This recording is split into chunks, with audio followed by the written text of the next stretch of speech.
يا زاهي، ها، ايه شكوتكم؟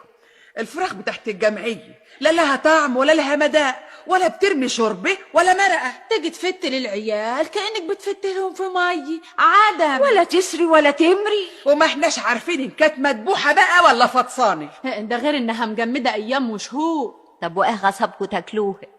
بقى في حد يبقى عنده فرصة ياكل فراخ بلدي متربية على ايديه وياكل من فراخ الجمعية؟ ادي احنا بنستسهل يا زاهية. طب وانا اعمل لكم ايه؟ ما انتوا اللي غلطانين.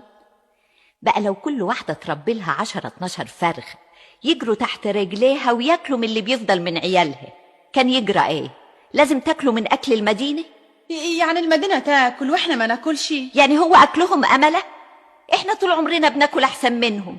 المدينة كانت بتحسدنا زمان على اكلنا، على فراخنا البلدي المعتبرة، والبيض الطازة البلدي ابو صفار يقوي النظر ويطول العمر كمان. يطول عمرك، العيش بيطلع مسلوق.